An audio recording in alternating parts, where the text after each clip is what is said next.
സർക്കാരുമായി ബന്ധപ്പെട്ട അറിയിപ്പുകൾക്കും മറ്റു വാർത്തകൾക്കും വേണ്ടി ഈ ചാനൽ സബ്സ്ക്രൈബ് ചെയ്യാനും തൊട്ടടുത്ത ബെല്ലൈക്കൻ എനേബിൾ ചെയ്യാനും മറക്കാതിരിക്കുക. അയോധ്യയിൽ മുസ്ലിങ്ങൾക്ക് മസ്ജിദ് നിർമ്മിക്കുന്നതിനായി സുപ്രീം കോടതി സുന്നി വഖഫ് ബോർഡിന് അനുവദിച്ച സ്ഥലം തിരിച്ചെടുക്കണമെന്നാവശ്യപ്പെട്ട് BJP നേതാവ് UP മുഖ്യമന്ത്രിക്ക് കത്ത് നൽകി.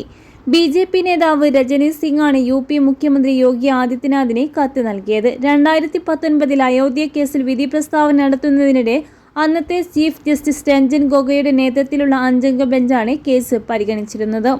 അയോധ്യയിലെ ധന്നിപ്പൂരിൽ പള്ളി പണിയുന്നതിനായി 5 ഏക്കർ ഭൂമിയായിരുന്നു സുന്നി വഖഫ് ബോർഡിന് മസ്ജിദ് നിർമ്മിക്കുന്നതിനായി നൽകിയത്.